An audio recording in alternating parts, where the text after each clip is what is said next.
Question I get commonly asked is how I set up Ben Stoeger's Glocks. Well, just so happens I'm in a prime location to grab one of Benny Boy's Glocks, so I just thought I'd talk through how I set him up. Forgive my voice, been in the desert training for 4 days and it's a little bit scratchy, but what do you do? For most people that mess with Ben's Glocks are expecting something magical. They're actually not. Nothing that crazy. Just a few options or a couple variations. The main one people notice is the trigger. I'm a big fan of the Apex tactical triggers. A couple reasons.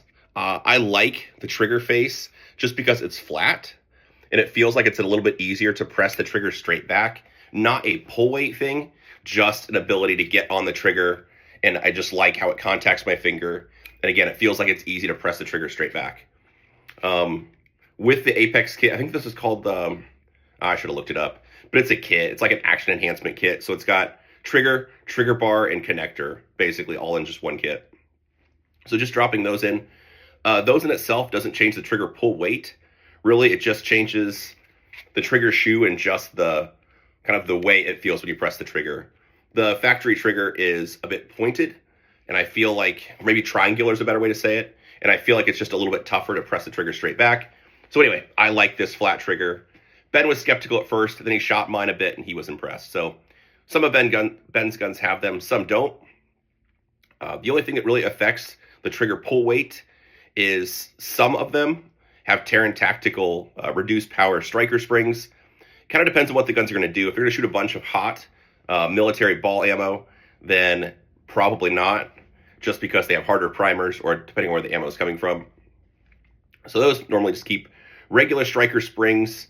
Maybe they get a trigger, maybe they don't, but that would be the only really variable. Recoil springs are stock, whether it's a 34 or 47. Talk more about that in a second. The other thing that some of the guns have is just Talon grip tape. People complain about this stuff not staying put, and I hate to be that guy, but I think if you read the directions very carefully and follow it to the letter, you won't have issues.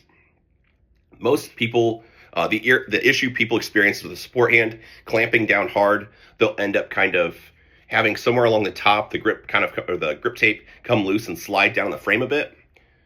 The procedure for this one, it comes with an alcohol wipe off the frame, you get the grip tape lined up, and then you hit it with a hair dryer or heat gun and heat up the gun so much.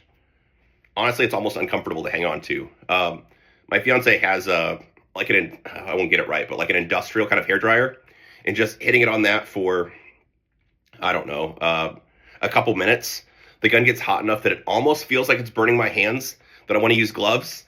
Then I clamp down the gun extremely hard, 100% with both hands, pressing inwards, front to back, kind of all angles, adjusting my hands, just smashing the grip in.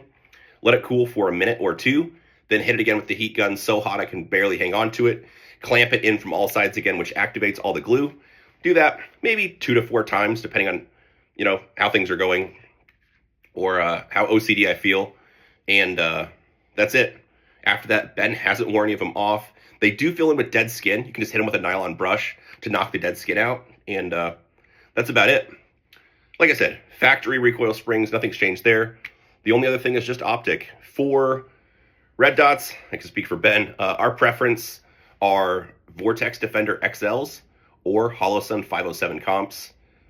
I don't think for either one of us, I mean, me personally, it doesn't matter really which one they are. I like them both the same. Excuse me. There's maybe subtle differences with one or the other.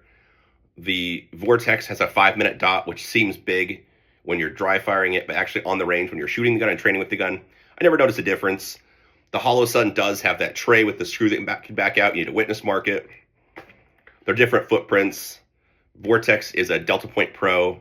The 507 comp is a Trijicon SRO or RMR footprint. So depending on if you have a direct mill or what plate you have, maybe that's a good way to decide which one to get. As far as the plate itself, I've used the plates that come with the Vortex Defender XL with no issues on a couple of Ben's guns. Otherwise, my preference would be the Arise manufacturing plates. They make 2 varieties, a lowrider and an Aegis mount. The Aegis one has, the plate itself is a little bit thicker and it's got holes in the side. And it's made for a shroud that goes over the top. You can clamp on, attach screws to the side to kind of protect the optic. I don't do anything cool enough that I need to protect the optic like that. I have a couple just to mess with, but otherwise just the low rider for just general shooting would be my choice, just because the plate's thinner, they fit tight. The hardware that comes with it's labeled really well. So anyway, that would be my preference on that. The only other question, well, common question, is Glock 47, 17, or 34? I don't have a strong preference, but Ben, as of lately, prefers the 47. I'll just put words in his mouth a little bit. It's a shorter recoil guide. So this is a full size like Glock 17 or 34, has the full length recoil spring. The 47 has that 19 length, so it's a shorter recoil spring. And anyway, that's Ben's current favorite. So you can blow up his DMs anyway, ask him about it, but that will be the answer to that question. As of now, Glock 47 is his favorite. So anyway, hopefully that stuff is helpful and makes sense. Like I said, none of the stuff is really that crazy. It's really just in how you shoot the gun. The skateboard tape adds a bunch for traction. The trigger really just adds in the ability to press the trigger straight back and make good contact with the face of the trigger. But otherwise, it's nothing really super crazy. So anyway, hopefully that helps. If you have any questions, drop them below.